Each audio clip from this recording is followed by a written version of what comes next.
மிசோரம்ல வழி மாதிரி நின்று லிஃப்ட் கேட்டு இருக்கும் போது எங்களை பார்த்தோம். இவங்க எங்களுக்கு வழியை மாற்றி லிஃப்ட் கொடுத்து மட்டும் இல்லாம நாங்க என்ன பண்றோங்கிறத புரிஞ்சுட்ட உடனே எங்களுக்கு லஞ்சு வாங்கி கொடுத்து ஒரு 20 கிலோமீட்டர் கூட்டி போய் விட்டுருவாங்க தான் நினைச்சோம். அதுக்கப்புறம் என்ன சொன்னாங்கன்னா, ஐசோர்ல எங்கேயுமே டென்ட்லாம் போட முடியாது, நான் உங்களுக்கு டென்ட் போட ஒரு நல்ல இடத்த காமிக்கிறேன்னு சொல்லி அவரோட பொண்ணோட வீட்டுக்கு கூட்டி போய் அந்த 2 தாத்தாவும் எங்களை விட்டுட்டு போனாங்க.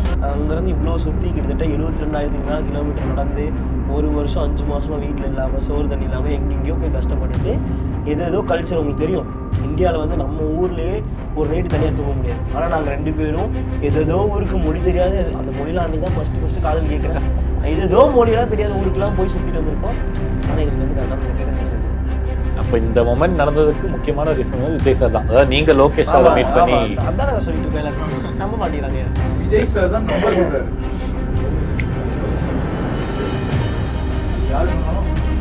என்னடா உங்களுக்கு விஜய் சார் இந்த வீடியோ அவர் பார்த்தாருன்னா எங்களுக்கு திரும்பி கூப்பிடுறேன்னு சொல்லி இந்த வீடியோ பார்த்து கூப்பிட்டாரு. நாகாலாந்து வந்ததுக்கு அப்புறம் தான் தெரிஞ்சது நாகாலாந்துல இருக்கிறவங்க தான் நாய்க்கறி சாப்பிடுவாங்க. அதுக்கப்புறம் அந்த மார்க்கெட்டை கண்டுபிடிச்சேன். அது எங்க இருக்குன்னா திமாப்பூர்ல ஒரு பெரிய மார்க்கெட். போய் பார்க்கும்போது தெரிஞ்சது நாய்க்கறி மட்டும் கிடையாது, பூனைக்கறி, எலி, தவளை, அதுக்கப்புறம் புழு, அதுக்கப்புறம் வந்து வெட்டிக்கிளி, அப்படி நிறைய விஷயம் இருந்துச்சு. நான் பெட்டா வளர்த்தின நாயை வந்து அவங்க கறி போட்டு வித்துக்கிட்டு இருக்காங்க. அது மட்டும் இல்லாம குடல் தனியா, அதுக்கப்புறம் தலை தனியா அப்படின்னு வச்சு பார்க்கும்போது ரொம்ப கஷ்டப்படுத்திடுச்சு.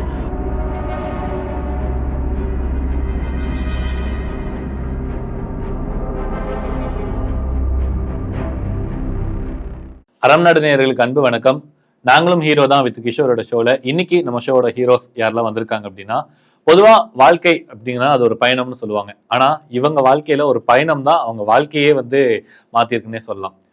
இவங்க வந்து சொல்றதுக்கு முன்னாடி, அதாவது அவங்களோட டெஸ்டினேஷன் அப்படிங்கிறது வந்து இன்னைக்கு பெரிய அளவு ரீச் ஆயிருக்கு. பட் அதுக்கு முன்னாடி அவங்களுடைய ஜேர்னி, அதுல அவங்க கடந்து வந்த ஒரு சில சர்வைவல் மூமெண்ட்ஸ், அதை பத்தி தான் இன்னைக்கு நம்ம கூட ஷேர் பண்ணிக்க போறாங்க. ரீசெண்ட் டைம்ல இவங்களோட வீடியோஸ் எல்லாமே நான் இன்ஸ்டாகிராம்ல பார்த்தேன். ரொம்ப சென்சேஷனலாகவும் பார்க்கறதுக்கு ரொம்ப யுனிக்காவும் இருந்துச்சு. கையில ₹1 கூட காசு இல்லாம ஆல் ஓவர் இந்தியாவும் வெறும் வாக் அண்ட் லிஃப்ட் மூலமா பயணிச்சு வந்த த வைரல் ஸ்டார்ஸ்னே சொல்லிக்கலாம், ஹீரோஸான சந்துரு ஹரிஸ் மற்றும் யாசின் அவர்கள் தான் நீங்க நம்ம ஷோட நினைச்சிருக்காங்க. வணக்கம் பிரதர். வணக்கம் பிரதர். உங்களோட நாங்க பார்த்தோம், அதாவது கையில காசு இல்லை. இன்னைக்கு என்னன்னா, பக்கத்துல ஒரு ஸ்டாப் போனா கூட ஃபர்ஸ்ட் ஜிபேல காசு இருக்கா, பஸ்ல இந்த காசு இருக்கா அப்படிங்கறத பார்ப்போம். பக்கத்து ஸ்டாப் போற எங்களுக்கே அவ்வளோ குழப்பங்கள் மைண்ட்ல இருக்கும் போது ₹1 கூட இல்லாம வீட்டுல இருந்து கிளம்பின அந்த ஒரு மூமெண்ட் எப்படி இருந்துச்சு, எங்க தொடங்குச்சு? ஆக்சுவலாக வந்து அதுக்கு பின்னாடி எங்களுக்கு பின்னாடி ஒரு ஸ்டோரி இருக்கு ப்ரோ. எங்கள் ட்ராவல் ஸ்டார்ட் பண்ணுறதுக்கு முன்னாடி அந்த ஸ்டோரியை ஃபிக்ஸ் பண்ணி வச்சு, என்னன்னா இது ஒரு ட்ரிபியூட் ட்ராவல். அதில் ஒரு எங்கள் ட்ரீமும் இருக்குது. எங்கள் ட்ரீம் என்னன்னா வித்தவுட் மணியில் சர்வே பண்ணணும், இந்தியாவை சுற்றி வரணும். ஆக்சுவலாக வந்து இந்த இது எப்படி வந்துச்சு, அந்த கீ எப்படி வந்துச்சுன்னா, நாங்கள் காலேஜ்லேயே அப்படி தான். ஆக்சுவலாக என்னைக்காவது ஒரு நாள் வந்து சாப்பிடாம இருப்போம். ஸோ ஷூட்டில் இருக்கும்போது 3/4 நாள் அப்படி தான் இருப்போம். ஸோ அந்த ஒரு நாளுங்கிறது வந்து எப்போ வேணாலும் 2 நாள் 3 நாள் ஆகும். ஸோ அதை பழகிடுச்சு எங்களுக்கு. ஸோ அந்த வித்தவுட் மணிங்கிற கான்செப்ட் வந்து ஈஸியாக வைக்க முடிஞ்சது. அதுக்கப்புறம் அதுக்கு பின்னாடி இன்னொரு ரீசன் என்னென்னா, நம்ம ஒருத்தவங்களோட கல்ச்சர், ஒரு பீப்புளோட கல்ச்சர் தெரிஞ்சுக்கணும்னா பீப்புள் கூட இருக்கணும். ஸோ பீப்புள் கூட கனெக்ட் ஆகணும்னா நம்மகிட்ட காசு இருக்கக்கூடாது.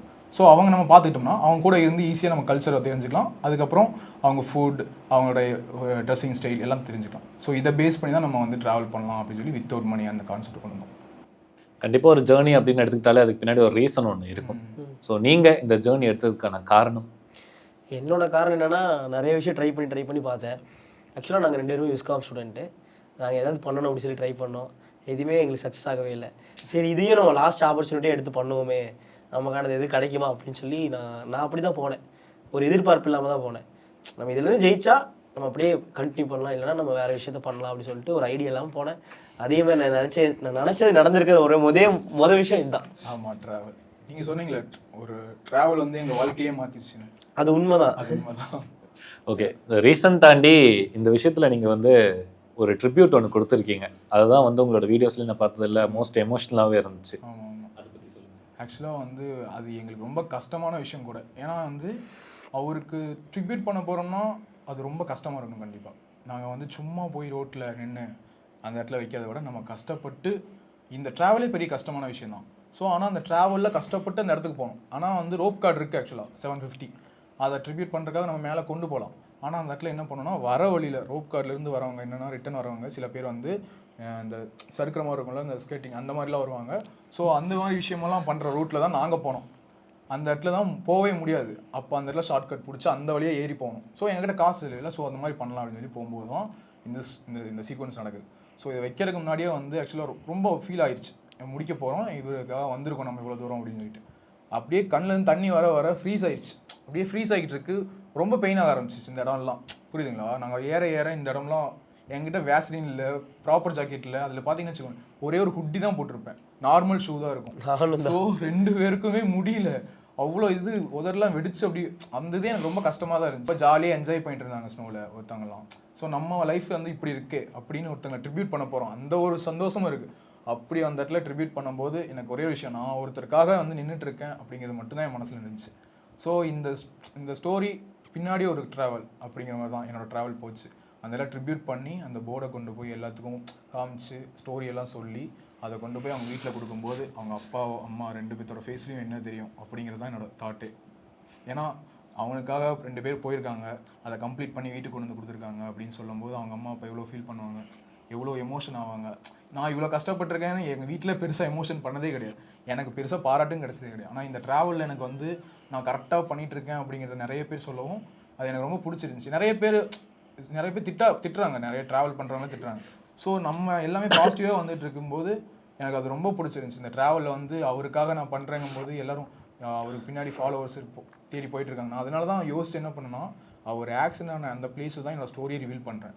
நான் இவருக்காக தான் என்னோடய ட்ராவல் பண்ணுறேன் அப்படின்னு. ஏன்னா தப்பாக எடுத்துடக்கூடாது, நான் அவருக்காக போய் ஃபேன் பேஸ் க்ரியேட் பண்ணிட்டுருக்கேன் அப்படின்னு. ஸோ அந்த மாதிரி பண்ணுவாங்க, நிறைய பேர் ஃபாலோ பண்ணிட்டு வருவாங்கல்ல. ஸோ அது மாதிரி ஆயிடக்கூடாதுன்னு சொல்லி தான் அந்த சண்டிகரை ரிவீல் பண்ணுறேன். நான் இவருக்காக தான் போகிறேன், இவரோட ட்ராவலில் வந்து இவரோட ஸ்டோரியை கம்ப்ளீட் பண்ண தான் போகிறேன். திரும்பி ஸ்கேட் போர்டு அவங்க வீட்டில் கொண்டு போய் கொடுக்க போகிறேன். அதுக்கப்புறம் என்னோட ஜர்னி தான் கவனிச்சிட்டு இருந்தேன். வித்தவுட் மில்ல போனது. அப்புறம் நீங்கள் பார்த்தீங்கன்னா அந்த ஒரு வீடியோ தான் இருக்கும், அதுக்கப்புறம் அவரை பற்றி பேசின எந்த வீடியோவும் இருக்கு. ஆமாம், ஆக்சுவலாக நான் ஸ்டார்டிங்ல இருந்து உங்களை ஃபாலோ பண்ணும்போது ஓகே நீங்கள் 2 பேரும் இப்போ கோயம்புத்தூர்லேருந்து ஸ்டார்ட் பண்ணியிருக்கீங்க, அவ்வளோ ஒரு இந்தியா போகிறீங்க அப்படின்னு.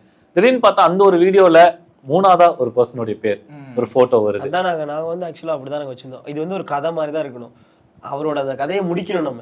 நம்ம கான்செப்ட் அந்த அங்கே போய் சண்டிகர்லேருந்து காஷ்மீர் வரைக்கும் தான் நம்ம வந்து கதையே இருக்குது. இன்னொரு விஷயம் என்னென்னா, அந்த போர்டை தூக்கிட்டு அதுக்கப்புறம் எங்கள் டாஸ்கே இருக்குது. அது வரைக்கும் நாங்கள் இந்த கதையை எல்லாருக்கிட்டையும் சொல்ல எல்லாருமே உதவி பண்ணாங்க. நாங்கள் அப்படியே போயாச்சு. அங்கே போனதுக்கப்புறம் கதை முடிஞ்சு போச்சு அதோட. அதுக்கப்புறம் நாங்கள் வித்தவுட் மணியில் வர்றது மட்டும்தான் கதையே. அதை வச்சு ஃபுல்லாக மூவ் பண்ணணும். அதுக்கு முன்னாடி சென்டிமெண்ட்னு ஒரு விஷயம் இருந்துச்சு. இவருக்காக வரோம் அப்படி சொன்னப்போ நிறைய பேர் வந்து ஹெல்ப் பண்ண ஆரம்பித்தாங்க. ஆனால் கடைசியில் அங்கே முடிச்சதுக்கப்புறம் வந்து நீங்கள் 2 பேர் ஏன்டா காசெல்லாம் சுற்றுறீங்க கேட்பாங்க நிறைய பேர். நம்ம இப்படி சொல்கிறோன்னா நமக்கு ஆப்போசிட்டாக ஒரு ஆள் இருப்பாங்க, அந்த மாதிரி நிறைய பேர் கேட்டாங்க. அப்போ வந்து சொல்லுவோம், இந்த மாதிரி வந்து கல்ச்சர் ஃபுல்லாக தெரிஞ்சுக்கணும் ஒரு ஆசை. கரெக்டான எனக்கு ஏஜ், நான் வந்து ரொம்ப ஒரு சரியான விஷயம் நினைக்கிறதுனா எங்களோட ஏஜ் தான். 23 வயசில் நாங்கள் போனோம், இப்போ எங்களுக்கு 24 வயசு ஆயிடுச்சு. அந்த ஏஜில் கரெக்டாக போனாலும் நிறைய விஷயம் என்னால் நிறையா கற்றுக்க முடிஞ்சிச்சு. பெர்ஃபெக்டான ஏஜ்னு சொல்லுவாங்க. கதைன்னு சொல்லிட்டீங்க, ஒரு கதைன்னு எடுத்தால் கண்டிப்பாக அந்த கலைஞர்களுக்கு ஒரு அங்கீகாரம் அப்படிங்கிறது கண்டிப்பாக தேவை. உங்களுக்கு கிடைச்ச ஒரு அங்கீகாரம், மறக்க முடியாத அங்கீகாரம்னா நான் பார்த்த வரைக்கும் கோயம்புத்தூர் பசங்க உங்களுக்கே கோயம்புத்தூர்ல இன்னைக்கு வெல்னோனா கோயம்புத்தூரை பெருமைப்படுத்தின கோலிவுடைய மோஸ்ட் வாண்டட் டைரக்டர்னு சொல்ற லோகேஷ் கனகராஜ் அவரே உங்களை கூப்பிட்டு பாராட்டி இருக்காரு. அந்த தருணம் எப்படி நடந்துச்சு? அதாவது வந்து நாங்கள் ஸ்டார்டிங்லேயே நாங்கள் விஜய் சார் மீட் பண்ணிட்டோம். அவர் வந்து நாங்கள் ஷூட்டிங் அதான் வந்தீங்கன்னா பெகல்கம் போகிறோம். பெகல்கம் போகிறதுக்கு ஒரு ரீசன் இருக்குது. அந்த இடத்துல வந்து நாங்கள் தமிழ் பீப்புளை பார்க்குறோம், எங்கன்னா குல்மார்க்கில். ஸோ அவங்க தான் வந்து பெகல்கம்க்கு கூப்பிட்டு வராங்க எங்களை. வந்து அங்கேருந்து நாங்கள் சுற்றி பார்க்கலான்னு போகும்போது தான் அங்கே வந்து ஷூட்டிங் நடக்குது, லியோ படத்தோட ஷூட்டிங். லியோ படத்தோட ஷூட்டிங் நடக்குது அப்படின்னு எங்களுக்கு தெரியுது. அப்போ வந்து கேரவனில் நின்றுருக்கு. அப்போ படிச்சுட்டு வந்துட்டு இருக்கும்போது தான் லோகேஷ் கனகராஜோட கேரவன் லாஸ்ட்டாக நிற்கிது. அதை பார்த்ததுக்கப்புறம் தான் லியோ ஷூட்டிங் நடக்குது அப்படிங்கிறது ஃபிக்ஸ் பண்ணுறோம். அதுக்கப்புறம் வந்து எப்படியாவது மேலையெல்லாம் போவேணாம், இங்கே இவ்வளோ பெரிய விஷயம் நடந்துட்டு இருக்குது. விஸ்காம் படிச்சிருக்கோம் நாங்கள் 2 பேருமே. ஸோ அதனால வந்து ரொம்ப எக்ஸைட்மெண்ட் இருந்துச்சு. ஏன்னா வந்து ஷூட்டிங் பார்க்குறது அது ஒரு தனி இதாக இருந்துச்சு, ப்ரொடக்ஷன் எப்படி போயிட்டு இருக்கு அப்படின்னு பார்க்குறது. ஸோ அங்கே பார்த்துட்டு இருக்கோம். என்னன்னு கேட்குறாங்க, நாங்கள் வந்து இந்த ஆர்மியில் இருப்பாங்களா, அங்கே ப்ரொடெக்ஷன் நின்றுட்டு இருப்பாங்களா, அவங்க கிட்ட சொல்கிறோம் நாங்கள் இந்தியா ஃபுல்லாக நடந்து வந்துட்டு இருக்கோம், இப்படி பார்த்து நின்றுட்டோம் அப்படின்னு சொல்லும்போது, அப்படியாடா இப்போ தான் விஜய் சார் போனார் அப்படின்னு அவங்க சொல்லிட்டு இருக்காங்க. ஐயோ மிஸ் ஆயிடுச்சே அப்படின்னு. இன்னொரு வாட்டி வருவார், நீ வெயிட் பண்ண. ஏன்னா அவங்கெல்லாம் மூவ் பண்ணுங்கன்னு சொல்லிட்டு இருந்தாங்க. ஸோ அதெல்லாம் கவனிக்காமல் நின்று இருந்தோம். ஸோ அதுக்கப்புறம் நாங்கள் போய் அந்த இடத்துல நின்றுட்டோம், நீங்கள் அங்கே போய் இல்லைங்க கேரண்ட்டை அப்படின்னு சொன்னோம். சரி நாங்களும் போயிருந்தோம். அதுக்கப்புறம் அவரே வந்தார், எந்த டிஸ்டர்பன்ஸும் இல்லை, நீட்டாக அவர் வந்தோம். நாங்கள் கை காமிச்சா ஒரு வாங்க அப்படின்னு சொல்லிட்டு. அப்போ தான் எங்கள் ஸ்டோரி ஃபஸ்ட் நாங்கள் சொல்கிறோம். எங்ககிட்ட பேகும் இல்லை, எங்கிட்ட ஸ்கேட் போர்டும் இல்லை. அப்போ ஸ்டோரி இவன் சொல்கிறான், ஆக்சுவலாக நான் வந்து இப்படி இந்தியா ஃபுல்லாக நடந்து வரும் அப்படி ஒரு அந்த இது இருக்கும்ல தடுமாற்றம், அந்த இதோட சொல்கிறோம். அவருக்கு இது ஸ்டோரிஸ் கரெக்டாக கன்வே ஆச்சா இல்லையானு கரெக்டாக கன்வே ஆகலை. ஏன்னா நான் பயத்திலே நிறைய உளறிட்டேன். இல்லை விஜய் சார் மீட் பண்ணப்போ சொல்கிறேன், பயத்திலே உளறிட்டேன் நிறைய விஷயம். ஆமாம், அதனால அவருக்கு வந்து சரியா ஓகே அவர் அப்படி ரியாக்ட் பண்ணால் தெரியல எங்களுக்கு. அப்படி இது ரியாக்ஷனே இல்லாத மாதிரியே இருக்கே, நிறைய பேர் நல்லா ரியாக்ட் பண்ணாங்க, ரியாக்டே பண்ணல. என்னடா எந்த இது ஒன்று ரியாக்டே பண்ணல, திரும்ப ஓடக்கூடாது, திரும்ப போகணும் அப்படின்னு சொல்லி திரும்ப அடுத்த நாள் போய் காருக்கு முன்னாடி போய் விழுந்து. ஆமாம், அடுத்த நாள் எப்படின்னா அதாவது வந்து அது வந்து நாங்கள் வெயிட் பண்ணிட்டு இருக்கோம், யாருமே எங்களுக்கு ஹெல்ப்பாக பண்ணல. ஆக்சுவலாக ரொம்ப கஷ்டமாயிடுச்சு. எல்லாம் எங்களை அவாய்ட் பண்ணாங்க அந்த இடத்துல. நம்ம தமிழ் வார்த்தை கேட்குதுன்னு சொல்லி நம்ம ரொம்ப போய் நின்று பேசணும்னா அங்கே நம்மளை அவாய்ட் பண்ணுற மாதிரி இருந்துச்சு. சரி நாங்களும் எதுவும் கவனிக்கல. அதுக்கப்புறம் வந்து லாஸ்ட்டாக லோகேஷ் கனகராஜ் சாருக்காக போவோம், என் கேரவன்ட்ட போய் நில்லுங்க பார்த்துடலாம் அப்படின்னு. சரி ஓகே, நாங்கள் பொதுவாக இப்படிலாம் ரிஸ்க் எடுக்க மாட்டோம், சரி நம்ம இவங்ககிட்ட ஸ்டோரி சொல்லி பார்க்கலாம் அப்படின்னு சொல்லி தான். நாங்கள் இந்த மாதிரிலாம் யாருக்காகவும் வெயிட் பண்ணதே இல்லை. ஆக்சுவலாக வந்து எங்கள் ட்ராவலில் வந்து நாங்கள் வெயிட் பண்ண ஒரே ஆள் வந்து விஜய் சாரும் லோகேஷ் சார் தான். மற்றவங்களாம் எங்களுக்காக தான் வெயிட் பண்ணாங்க, எல்லாருமே எங்களுக்காக வெயிட் பண்ணாங்க. என்னன்னா நாங்கள் வந்து இவங்களுக்கு 2 பேத்துக்கு மட்டும் தான் 2 பேர்த்தையும் பார்க்கணும் அப்படின்னு சொல்லி ரொம்ப வெயிட் பண்ணோம். நாங்கள் யாரையுமே அப்படி நினைக்கவே இல்லை. ஏன் அப்படி நினைச்சோன்னு எங்களுக்கு தெரியவே தெரியாது. நாங்கள் வந்து அவர் ஏன் பார்க்கறக்கு அவ்வளோ ரொம்ப ரிஸ்க் எடுத்தோம். கார் பண்ணி போய் விழுகிறதா சும்மாவா? அவர் வந்து இறங்கி யாராக இருந்தாலும் கார் பண்ணி போய் விழுந்தா திட்ட தான் செய்வாங்க, இறங்கி திட்டிட்டு தான் என்ன ஆகுது. ஆனால் அவர் அந்த மாதிரிலாம் பண்ணல, நல்லா ஹேண்டில் பண்ணாரு, நல்லா பேசினார். அந்த இடத்துல என்ன நடந்துச்சுன்னா, அந்த கான்வர்சேஷன் என்ன நடந்துச்சுன்னா, அவர் என் வந்து என்ன வேணும் அப்படின்னு கேட்குறாங்க. 2வது டைம் போகிறோம், அவர் திரும்பி விஜய் சாரை பார்க்குறோம். ஏன் தெரியுமா, அவர் வந்து ஆக்சுவலாக லோகேஷ் சார் வந்து நிற்பேன்னு சொல்லிட்டு இருந்தாங்க, அவர் போயிட்டாரு. ஸோ அவரோட ஃப்ரெண்டுக்கிட்டையும் சொன்னோம், எங்கள் 2 பேருக்கு ரெஸ்பான்ஸ் வருமானு தெரியல. சரி அப்படின்னு சொல்லிட்டு இவரை பார்த்து பேசிடலாம். கடைசியாக கார் வந்து வாய்ப்பு இல்லை, அது ஒரே ஒரு வாய்ப்பு தான் இருக்கு. லாஸ்ட் ஷூட்டு அவர் போறாரு, லாஸ்ட் சான்ஸ் நமக்கு. நான் முன்னாடி வேற ஒரு பேர் வேற வச்சிருந்தோம், லாஸ்ட் சான்ஸ் ஒரு சேனல் வேற, அந்த நினைச்சிட்டு மனசுல நினைச்சிட்டு கடைசி வாய்ப்பு போய் குதி. ஏன்னா இது வந்து சென்னையில் நடக்கவே நடக்காது இந்த மாதிரி சான்ஸ். ஏன்னா நிறைய பேர் நம்ம கூட ஃபேன்ஸ் இருக்காங்கல்ல, சோ அதனால அந்த மாதிரி விஷயம். நம்ம ஃபேன்ஸ் கிடையாது, ஆனா அவங்க எல்லாம் ஃபேன்ஸ். ஆமா, நம்ம சாதாரண ஜெனரலா எல்லாரையும் பாக்குற மாதிரி பாக்குறோம், நமக்கு பிடிக்கும் அவரை, அப்படி நாங்க போறோம். ஃபேனா போயிருந்தா அது வேற விஷயம். ஆமா, இப்போ வந்து அவர் வந்து பாக்குறதுக்காக நின்றுருக்கு. கடைசி வண்டி அவர் வருது, வந்து சொல்லிட்டான், மச்சான் நான் குதிச்சிடுறேன், நீ என்ன வேணா பண்ணிக்க ஓப்பறோம் அப்படின்னு சொல்லிட்டான். ஏன்னா அந்த இடத்துல ஆப்பர்ச்சுனிட்டி கரெக்டா போறான், நிறுத்திட்டாரு அவரு, வண்டி நிறுத்திட்டு என்னடா பண்ணிட்டு இருக்கீங்க அப்படின்னு கேட்டாரு. இல்லை நாங்கள் நேற்று வந்து பேகும் இல்லை, ஸ்கேட் போர்டும் இல்லை, நீங்கள் எப்படி எடுத்துக்குவீங்கன்னு தெரியல, நாங்கள் இப்போ திரும்பி உங்ககிட்ட ஸ்டோரி சொல்கிறோம். சரி சொல்லுங்க அப்படின்னு பொறுமையாக கேட்டார். அப்படி ரொம்ப காமா, இவ்வளோ பெரிய பிரச்சனை பண்ணிட்டு புரியுதுங்களா, இப்படி ஒரு விஷயம் நடந்திருக்குங்கிறது எல்லாம் ஜர்க்காயின்னு மிரட்டுறாங்க. ஐயா நீங்கள் இதெல்லாம் ஹெல்ப் பண்ணீங்களா, நானா போய் நிற்கணும் போல அப்படின்னு. அப்புறம் வந்து அவனுக்கு அவர் என்ன வேணும் அப்படிங்கிறார். நாங்கள் வந்து இந்தியா ஃபுல்லாக நடந்து வந்துட்டு இருக்கோம், இவருக்காக தான் ட்ராவல் பண்ணிட்டு இருக்கோம், நாசிதாஸ்க்காக நாங்கள் வந்து இந்தியா ஃபுல்லாக நடந்தும் வித்தவுட் மீலாக வந்துட்டு இருக்கோம் அப்படின்னு. சரி என்ன ஹெல்ப் வேணும்? இல்லை எனக்கு ஹெல்ப் வேணும், அவங்க கூட ஒரு ஃபோட்டோ எடுத்துக்கணும் அப்படின்னா. இல்லைடா என்னால் முடியாது, நான் வந்து காஸ்டியூம் வந்து ஷூட்டிங்கில் இருக்கிறனால ப்ரொடக்ஷனில் இருக்கிறனால, ஸோ வேணாம் அப்படின்னா. ஸோ வேறு என்ன ஹெல்ப் பண்ண முடியும்? நான் லோகேஷ் சட்டை எங்களோட கதையை சொல்லணும், எங்கள் ஸ்டோரி சொல்லணும் அப்படின்னா. அவ்வளோதானே, 2 நிமிஷம் வெயிட் பண்ண அப்படின்னு. பின்னாடி பெரிய டிராஃபிக். பட் ஆனால் வந்து ஒரு கேஷுவலாக எங்களை ரொம்ப காமாக அப்படி நிறுத்திக்கிட்டு அப்படின்னு அவர் ஃபோன் நம்பர் வாங்கி அவர் அசிஸ்டன்ட்கிட்ட ஃபோன் பண்ணி சொல்லிவிட்டு எங்கிட்ட நம்பர் கொடுக்குறாரு. அங்கே ஒரு பெரிய சம்பவம் நடக்குது. என்னன்னா எனக்கு வந்து அந்த இடத்துல ப்ளஸ் வந்து தெரியல, +91 அப்படின்னு அடிக்கணும்ல, அதை போட்டால் தான் வந்து ஜம்மு காஷ்மீரில் வேறு மாதிரி அப்படி கால் பண்ண வேண்டியதாக இருக்கும். அது தெரியாமல் முழிச்சிட்டு இருக்கும்போது 0 லாங் ப்ரெஸ் பண்ணால் தான் ப்ளஸ் விடுவோம் எனக்கு தெரியாது. அவர் சொல்கிறாரு அந்த 0 வந்து லாங் ப்ரெஸ் பண்ணுறா. அதெல்லாம் சொல்லும்போது இவர் நார்மலாக கூட பேசிகிட்டு இருக்காரு அப்படிங்கிற மாதிரி தான் இருந்துச்சு. ஒரு நம்ம சினிமாவில் பார்த்து வேறு மாதிரி ஃபீல் பண்ண அவர் நார்மலாக நம்ம கூட ஒரு ஃப்ரெண்டு மாதிரி ஜாலியாக பேசிகிட்டு இருக்கு. பின்னாடி எவ்வளோ பெரிய டிராஃபிக்டா, ஃபஸ்ட்டு சீக்கிரமாக டைப் பண்ணுறா அப்படின்னு டைப் பண்ணிட்டு இருக்காரு, செக் பண்ணிட்டு இருக்காரு அவரும் நம்பர் திருப்பி சொல்லி. அந்த மூமெண்ட்டே எங்களுக்கு வந்து லைஃப் டைம். அதான் நாங்கள் வந்து எங்கள் ட்ராவலில் நாங்கள் கொஞ்சம் நேரம் ஸ்டாப் பண்ணி உங்களுக்காக டைம் ஒதுக்கணும் டைம் அப்படி சொல்லி யாருக்காகவே நான் ஒதுக்கறதே இல்லை. நாங்கள் டைம் இந்த இடத்துல வந்து எல்லாமே மாறிடுச்சு, புரியுதுங்களா? இந்த ஒரே ஒரு இடத்துல வந்து நாங்கள் டைம் சேஞ்ச் பண்ணதுனால டோட்டல் ட்ராவல் வந்து டிஃப்ரெண்ட்டாக வித்தியாசமாக போக ஆரம்பிச்சது, புரியுதுங்களா? நான் இவரை மட்டும் மீட் பண்ணலைன்னா நிறைய பேர்த்தோட கேன்சலேஷன் ஆயிருக்கும். லடாக் ஜெயிலில் ஸ்டே பண்ணிக்க முடியாது. ஸோ நிறைய விஷயம் கேன்சலேஷன் ஆயிருக்கும். என்ன ஸோ நாங்கள் ரூட் சேஞ்ச் பண்ண விஷயம் அப்படி எல்லாமே டோட்டலாக. ஆக்சுவலாக நாங்கள் வந்து எப்படி போகணும், ஒரு நாள் மிராக்கல் மட்டும்தான் மூவ் ஆகிட்டு இருக்க முடியல. ஸோ நாங்கள் எதுவுமே ஃபிக்ஸ் பண்ண மாட்டோம், ஆட்டோமேட்டிக்காக ஒருத்தங்க ஹெல்ப் பண்ணி தானே நம்ம அந்த ட்ராவலில் போகிறோம். ஸோ எங்கள் 2 பேத்துக்குமே அது மட்டும் தான் நடக்கும்.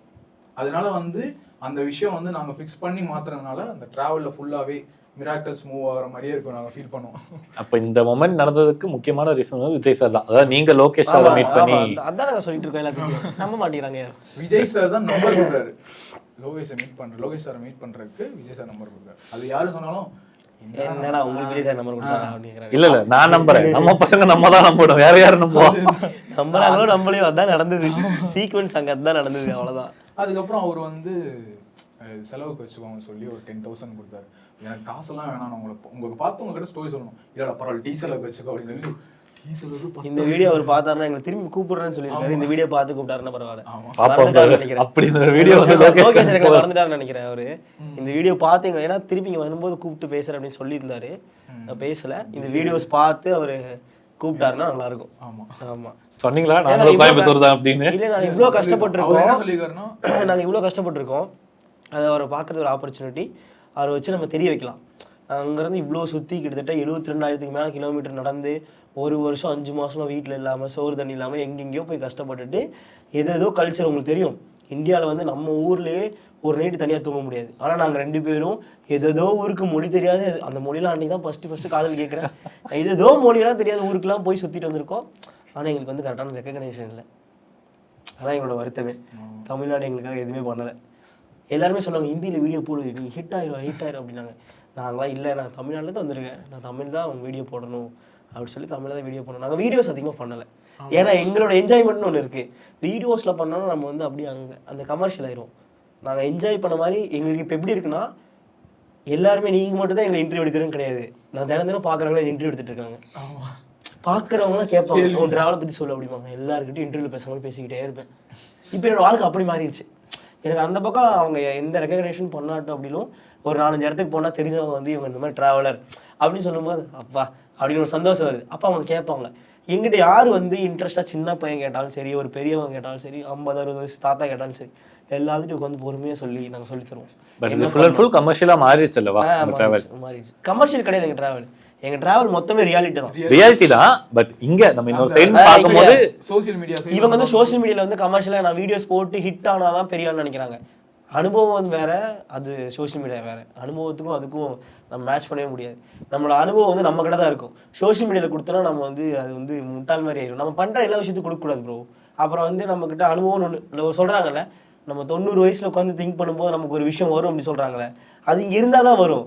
யார்கிட்டயும் சொன்னா வராது. அதான் எங்களோட விஷயமா இருந்துச்சு. அதனால நாங்கள் வந்து வீடியோஸ் ரொம்ப கம்மியாக போட்டோம். நாங்கள் போடுற வீடியோஸில் ஒரு டேல நடந்தது இல்லை. அது வந்து ஒரு இடத்துல ஒன் வீக்கில் நடந்திருக்கும். ஒரு 4-5 பேர் 1 வீக்கில் சாப்பாடு வாங்கி கொடுத்துருப்பாங்க. அதெல்லாம் அப்படி எடுத்து வச்சிருப்போம். அதை எடுத்து வச்சா அதை வந்து கேட்குறவங்களுக்கு கதை மாதிரி இருக்கணும், அழகாக இருக்கணும். உங்களுக்கு பார்த்தா அது ஒரு நாள் நடந்த மாதிரி தான் இருக்கும். நாங்கள் சொல்கிறதுலாம் உங்களுக்கு ஒரு நாள் நடந்த மாதிரி இருக்கும். நாங்கள் அந்த மாதிரி கதையாக அப்படி ரெடி பண்ணி அது வீடியோவாக கொடுப்போம். நாங்கள் இப்படி எல்லாரும் இப்படி பேசுவாங்க ப்ரோ, வீராக இருக்கும்போது இப்படி பேசிட்டு எங்களுக்கு அதெல்லாம் பிடிக்காது. இந்த ஃபேமிலி வந்து இப்படி மீட் பண்ணவங்க ஹெல்ப் எங்களுக்கு அதெல்லாம் பிடிக்காது. வந்து எங்களுக்கு நான் ஒரு வாட்டி ட்ரை பண்ணோம் நாங்கள் 2 பேருமே. இது எப்படி இருந்துச்சுன்னா, அவங்க எமோஷனையும் உடைக்கிற மாதிரி இருந்துச்சு. அவங்க நம்ம ரியாலிட்டியை விட்டு தாண்டி அவங்க வீடியோக்காக பேசுகிற மாதிரி இருந்துச்சு.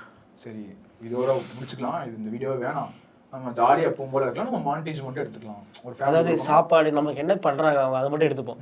எனக்கு வந்து பழம் வாங்கி கொடுத்தா பழத்தை ஒரு ஃபுட்டேஜ் எடுத்துக்கிற, சாப்பாடு அந்த மாதிரி மட்டும் எடுத்துட்டோம். அவங்க பேசுகிறதோ இல்லை வந்து அவங்க நம்மளை பற்றி சொல்கிறதோ இதெல்லாம் சொல்கிறது. ஒரு தாத்தாவும் தான் நாங்கள் வந்துட்டு இருந்தோம். என் கையை பிடிச்சி பேசி யாரா நீங்களா, என்னடா பண்ணிட்டுருக்கீங்க, புதுசாக பேக்கெல்லாம் போட்டுட்டு என்னடா பண்ணிருக்கீங்க அப்படின்னு கேட்டாங்க. தமிழ்நாடு மாதிரியே தெரியல அவங்க 2த்தையும் பார்த்தா அப்படி சொல்லுவாங்க.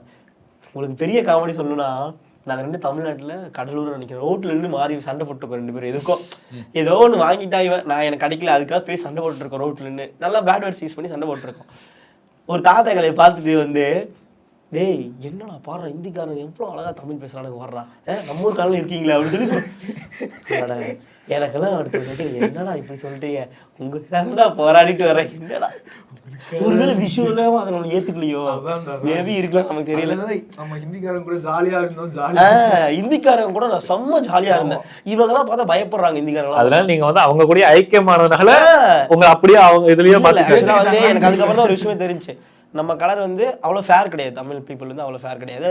நாங்களும் தமிழ் கிடையாது இல்லை, நாங்களும் கேரளால தானே வந்திருக்கோம், இங்கே வந்து செட்டில் ஆயிருக்கோம். அதனால எனக்கு அந்த கலர் இருக்குது. அதுக்கப்புறம் எனக்கு புரிஞ்சு அவங்க நம்மள வந்து சும்மா கேட்கல, ஆக்சுவலாக ரியல் கலர் அவங்களுக்கு இதுதான், இது டிஃப்ரெண்டாக இருக்குது அவங்க பார்க்கும்போது. அதனால தான் நீங்கள் ஹிந்திக்காரங்களாம் கேட்குறாங்க அப்படின்னு எனக்கு அதுக்கப்புறம் லேட்டராக ட்ராவல் ஃபினிஷ் பண்ணும்போது எனக்கு முடிஞ்சு மண்டைக்கு அப்போ தான் எனக்கு ஏறுது. ஓகே ப்ரோ, கேரளாவில் ஸ்டார்ட் பண்ணியிருக்கீங்களா உங்களோட ஜேர்னி? ஆல்மோஸ்ட் இப்போ எவ்வளோ இடங்கள் நீங்கள் வந்து கவர் பண்ணீங்க? 29 ஸ்டேட்டு 8 யூனியன். 8 யூனியன். கண்டிப்பாக 29 ஸ்டேட்டு 8 யூனியனில் நிறைய இடத்துல நிறைய சமூகங்கள் நிறைய மனிதர்கள் கொடுத்த அந்த ஒரு அனுபவம் வந்து உங்களுக்கு மறக்க முடியாமல் இருக்கும். அந்த மாதிரி உங்களுக்கு என்னைக்குமே க்ளோஸ் டு ஹார்ட்டாக மறக்கவே முடியாது இவர் பண்ண இந்த விஷயத்த அப்படின்னா இந்த ட்ராவலில் நீங்கள் சொல்கிறது அப்படின்னா வந்து காஷ்மீரில் தான் நான் ஒருத்தர் சொல்லுவேன். நாங்கள் ஆக்சுவலாக நைட்டு அன்றைக்கி வந்து ரொம்ப கஷ்டப்பட்டோம் அந்த டேயில். கிட்டத்தட்ட ஒரு 2 மணிக்கு லிஃப்ட் கேட்குறேன், ஒரு 20 கிலோமீட்டர் நடந்துட்டேன், லிஃப்ட்டே கிடைக்கல. கரெக்டாக 6 மணிக்கு பனியெல்லாம் நல்லா ஃபோர்ஸாக இறங்குற டைமில் ஒரு டிராக்டர்காரர் 2 பேர் லிஃப்ட் கொடுக்குறாங்க. ஏறி அது எப்படி தான் இருந்துச்சு, நல்லா அந்த கார்த்தி படத்தில் இந்த படத்தில் போவாங்கல்ல, பாலைவனத்தை எப்படி முடியலாம் முடி போவாங்கல்ல, அந்த மாதிரி 2 பேரும் ஒரு மூஞ்சியில் கட்டிக்கிட்டு குளிர் காற்றுல அப்படியே சலுக்கு போயிட்டு இருந்த 2 பேரும் ரொம்ப ஜாலியாக இருந்துச்சு. ஒரு கடத்துக்கு மேலே முதுகெல்லாம் உடையிற மாதிரி ஆயிடுச்சு. ஏன்னா நம்மக்கிட்ட வெயிட் இருக்குது, டிராக்டரில் போயிட்டுருக்கோம், டிராக்டர் குளிஞ்சிக்கிட்டே இருக்கும், நம்ம சாப்பிடல காலையில் வேறு ரொம்ப டயர்ட் ஆகிட்டோம். ஒரு இடத்துல போய் நீட்டு தூங்குற இடம் கிடைக்காம கடைக்கு மேலே டென்ட் போட்டுக்கிறேங்க கொஞ்சம் இடம் கொடுக்கலாம் கேட்டு அப்புறம் அவர் வந்து கடைக்கு முன்னாடி வேணாம்டா பெட்ரோல் பம்ப்ல நான் பர்மிஷன் வாங்கி தரேன்னு சொன்னார். அதை முதல்ல பண்ணுங்க அப்படின்னு சொன்னோம். போய் பண்ணாங்க. ஒரு 10 பேர் இருந்தாங்க. ஆனால் அந்த 10 பேருக்கு எங்கள் மேலே பாசம் கிடையாது. அதுலேருந்து ஒரே ஒருத்தர் மட்டும் தனியாக வந்து நீங்கள் என்னடா பண்ணுறீங்க யார் எல்லாம் என்கிட்ட விசாரிச்சாங்க. இதுக்கூட இந்த மனுஷன் மட்டும் இவ்வளோ விசாரிக்கிறாங்க. எல்லாருமே சேர்ந்து எனக்கு ஹெல்ப் பண்ணிட்டாங்க. ஆனால் இந்த மனுஷன் தனியாக வந்தார். அவங்கெல்லாம் உள்ளே பேசிட்டு இருக்கும்போது தனியாக வந்து என் கூட பேசினார். பேசிட்டு அவரோட ஃபேமிலி பற்றி சொன்னார். எனக்கும் எங்கள் அப்பா இல்லை, எங்கள் அம்மா இல்லை, நான் இங்கேயே தங்கி தான் ஒர்க் பண்ணுறேன், நான் சம்பாதிக்கிறது எனக்கு சாப்பிட்டுப்பேன், எனக்கு 2 கசின் சிஸ்டர் இருக்காங்க, அவங்களெல்லாம் கல்யாணம் பண்ணி கொடுக்குறேன் அப்படின்னு சொல்லியிருந்தாரு. சொல்லிட்டு போகும்போது கடைசி எங்களுக்கு பணம் கொடுத்தாரு. அந்த பணம் தான் எங்களுக்கு ரொம்ப முக்கியமான பணமாக இருந்துச்சு. அடுத்த நாள் நாங்கள் வந்து சோன்மார்க் அப்படின்னு ஒரு இடத்துக்கு போகிறதுக்கு சாப்பிட்றதுக்குலாம் அவர் பணம் கொடுத்தாரு. ஒரு 300 ரூபா கொடுத்தாரு. அது வந்து என்னால் மறக்கவே முடியாது. ஏன்னா அந்த அவர் வந்து முடிச்சுட்டு கடைசியாக எங்க கூட ஒரு செல்ஃபி எடுத்து அதை ஸ்டோரியில் போட்டிருந்தாரு. அதுதான் எனக்கு வந்து ரொம்ப சந்தோஷமா இருந்துச்சு. ஆக்சுவலாக எப்பவுமே நாங்கள் தான் வந்து ஒருத்தவங்க கூட ஃபோட்டோ எடுத்து எங்கள் ஸ்டோரியில் போடுவோம். முறையாக எங்களை வந்து ஒரு 3ஆவது மனுஷன் ஸ்டோரியில் போட்டது அந்த ஆள் தான். அது ஒரு விஷயம் மென்ஷன் பண்ணி போட்டிருந்தாரு, மை ரியல் பிரதர்ஸ்ன்னு. அதை பார்க்கும்போது ரொம்ப சந்தோஷமா இருந்துச்சு. அந்த மூமெண்ட் வந்து என்னால் மறக்கவே முடியாது. அது அதாவது ஒரு பயணத்துல நிறைய உறவுகளும் கிடைக்கும். ஒரு பெட்ரோல் பம்புக்காரர் அவரே ரொம்ப ஏழை. நான் வந்து ஒரு பெக்கர் ரேஞ்சுக்கு இருக்கேன். ஆனால் அவர் வந்து என்னோட கொஞ்சம் இதாக அவரும் ஏழை தான். நான் வீட்டுக்கு வந்து நல்லா சாப்பிடலாம், ஆனால் என்னோட ஒரு ஏழை. ஆனால் அந்த இடத்துல அவர் எனக்கு உதவி பண்ணும்போது தான் இது எனக்கு என்னென்ன தெரிஞ்சுதுன்னா, பணக்காரங்களுக்கு உதவி பண்ணுவாங்க, ஏழை உதவி பண்ணுவாங்க. பணக்காரங்க உதவி பண்ணும்போது நாங்கள் வாய் மூடிட்டு எல்லாம் வாங்கி போனாங்க, எதுவுமே பேச மாட்டோம். ஆனால் ஒரு ஏழை கிட்ட தான் வந்து நிறைய விஷயம் நாங்கள் அவன் தான் நம்ம கூட பேசுவான், அவன் தான் அந்த கனெக்ட் ஆகும். ஷேர் பண்ணுவான். ஆமாம், அவன் கஷ்டத்துலேருந்து சொல்யூஷன் கிடைச்சிருக்கும் பார்த்தீங்களா, அதையும் ஷேர் பண்ணுவான். ஒரு சில பணக்காரங்க வந்து அடிமட்டத்துலேருந்து மேலே போயிருப்பாங்களே, அவங்க நம்மளை வந்து சூப்பராக மோட்டிவேட் பண்ணுவாங்க. அந்த மாதிரி ஆட்கள் வந்து நிறைய மோட்டிவேட் பண்ணுவாங்க, என் கூட நிறைய பேசுவாங்க. அப்படியெல்லாம் தான் ஒருத்தர் வந்து சண்டிகரில் வந்து எனக்கு ஹெல்ப் பண்ணார். ஃபேமிலியோட போயிட்டு இருக்காரு. அவன் ஒய்ஃபு 2 குழந்தைங்க, சின்ன கார், ஒரு ஷிஃப்ட் காரு. நாங்கள் 2 பேரும் படா பேக்கை வச்சு ரோட்டில் லிஃப்ட் கேட்டுட்டு இருக்கோம். நிறுத்தி ரொம்ப நேரம் லிஃப்ட் கேட்டுருக்கீங்க, வாங்க நான் வேணா ஏற்றிட்டு போகிறேன்னு சொன்னார். இல்லை வேணா, நீங்கள் இவ்வளோ பேர் இருக்கீங்க. எங்களுக்கு அந்த மாதிரிலாம் நாங்கள் என்ன நினச்சிட்டோம்னா, அந்த டைமில் நாங்கள் யாருமே அட்டாச் ஆகலை. அதாவது இப்போ வந்து ஒரு குடும்பத்தில் ஒரு பொண்ணு ஒரு பையன் எல்லாருமே வந்து அங்கே போய் டக்குன்னு சேர்ந்து அவங்க கூட பழகிற அளவுக்கு எங்களுக்கு ஒரு அனுபவம் இல்லை. அப்போ அதனால கூச்சப்பட்டுட்டு இல்லை நாங்கள் வேணாம் அப்படின்னு சொன்னோம். அவர் வந்து ஏறுங்க, நான் ரொம்ப நேரமே கேட்டிருக்கீங்க அப்படின்னு சொல்லி ஃபோர்ஸ் பண்ணி ஏற்றிட்டு அப்படியே எங்களை கூப்பிட்டு போகும்போது டெல்லியிலே ஒரு ரிச்சஸ்ட் ஹோட்டலில், அந்த ஹோட்டலில் வந்து முன்னாடியே புக் பண்ணால் மட்டும் தான் சாப்பிட முடியுமா, அந்த மாதிரி ஒரு ஹோட்டலில் எங்களை கூப்பிட்டு போய் அவருக்கு ஈக்குவலாக குறைச்சி சாப்பிட வச்சார். அது எங்களுக்கு ஒரு சிறந்த அனுபவமாக இருந்துச்சு. என்னடா இந்த மனுஷன் நம்ம அவருக்கு ஈக்குவலாக வந்து குறைச்சி சாப்பிட வைக்கிறேன். என்னதான் ரோட்டில் லிஃப்ட் கொடுத்தாலும் ரோட்டில் விட்டுட்டு போகிறவங்க நிறைய பேர் இருக்காங்க. அவர் வந்து வேற மாதிரி இருந்தார். அவர் ஒரு ரிச்சஸ்ட் மேன் தான். அந்த மாதிரி நிறைய கேரக்டர் நாங்கள் பார்த்துருக்கோம். ஆனால் யாருமே வந்து எங்களை வந்து சீப்பாக வந்து ஹேண்டில் பண்ண மாட்டாங்க. அது எனக்கு ரொம்ப பிடிச்சிருந்துச்சு. அது வந்து நான் இந்தியாவில் வந்து நான் நினச்சேன் கண்டிப்பாக காரில் போகிறேன். ஏன்னா தமிழ்நாட்டில் வந்து காரில் போகிறவங்க வந்து ரோட்டில் நிற்கிறவங்க மதிக்க மாட்டாங்க. இது வந்து ஒரு இயல்பாகவே இருக்குது. நம்மள அங்கே போனால் அப்படி தான் பார்ப்பாங்க அப்படின்னு நினச்சிட்டோம். அதுக்கப்புறம் தான் புரிஞ்சுட்டேன், ஒரு ஸ்டேட்டை வந்து போய் சுற்றி பார்க்குறதுக்கு முன்னாடி அவங்கள பற்றி தப்பாக பேசக்கூடாது, அங்கே வந்து நடக்கிற எந்த விஷயத்தையும் நம்ம நம்பக்கூடாதுன்னு அதுக்கப்புறம் புரிஞ்சுட்டேன்.